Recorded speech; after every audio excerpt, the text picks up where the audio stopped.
So next paper is on political neutrality in sport, old arguments for new circumstances. And I call Mauricio Hernandez to the floor. He's Director, Transparency in Sport, Colombia. Please.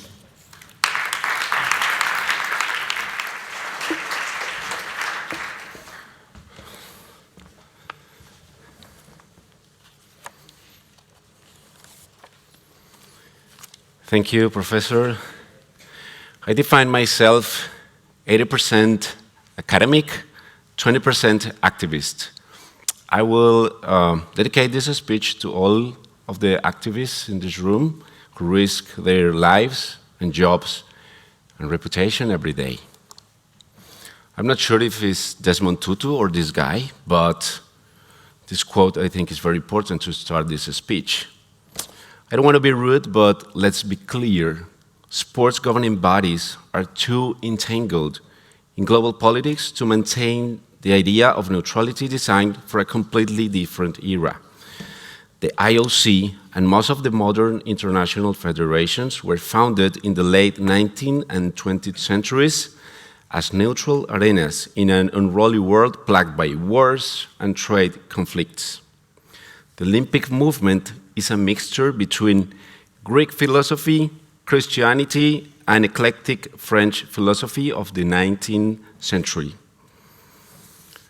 Sports governing bodies are global power holders whose role in world society has changed dramatically since the early 90s. Now, a new chapter is written after the Russian invasion of Ukraine in 2022. All the international federations with sports events in Russia had to make political choices. But the IOC never disappoints us. It recommended international federations and international sport organizers events to allow Russian and Belarusian athletes to compete in Paris. The IOC has used its image as an humanitarian actor to justify its role as a neutral actor in geopolitics. Playing as a peacemaker or as an humanitarian actor has two identities, which means serving humanity while they are subject to political agendas which interfere with their work. The IOC performs pragmatic and silent diplomacy. The first is the example of pragmatic diplomacy, for example, with the Red Cross. The second one is an old case, but very relevant about silent diplomacy, the Peng Shui case, when the IOC suddenly emerged as a peacemaker. After all the scandal, she just said at the Winter Olympics that there had been a huge misunderstanding. So, I have a thought question. Are those organizations involved in organized hypocrisy?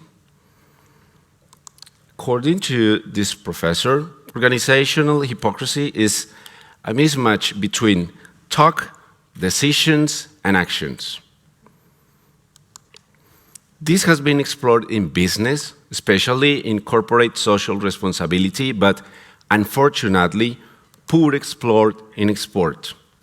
So what happens when the UN and the IOC join forces? Probably nothing, but the UN and the IOC became interdependent actors to keep their own power dependence advantage. In a certain way, the IOC and the sports governing bodies have been co-opted by their own political agendas, such as SDGs. However, they struggle to emulate diplomatic and humanitarian channels.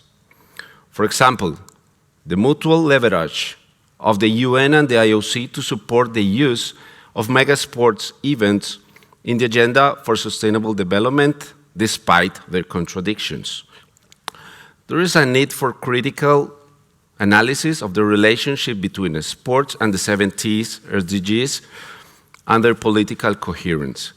I am not against sport, I am pro-sport guy, but the contribution of a sport to the SDGs is invisible.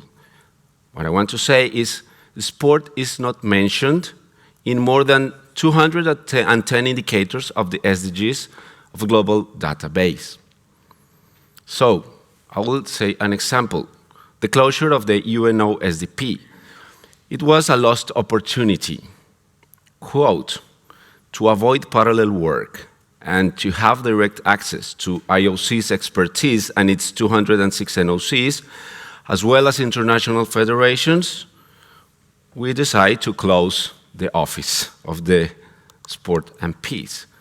So, unfortunately, when UN resolutions addressing sports as an enabler to sustainable development are generous but ineffective. New circumstances challenge the Olympic mantra of sports and politics don't mix. Those are athlete activism, corporate interest in sport, engagement of SGBs in the UN and its agencies towards SDGs, and human rights, and incentives for hosting megasports events after COVID-19. Sport for development and peace sector have a role and its own agenda. Even sport for development and peace sector has a tight target. This is not free from commercial and political influence. In this sector conflates 4 policy domains. First, transnational corporations. Second, NGOs and community-based. National governments and intergovernmental organizations and new social movements and radical NGOs. So, they routinely overlap, making the scene more complex than with the Olympic system and the sport movement, where there is a supreme authority. Before red card, I want to address 3 conclusions and call to action. Political neutrality worked in the past as a formula to keep commercial and political privilege.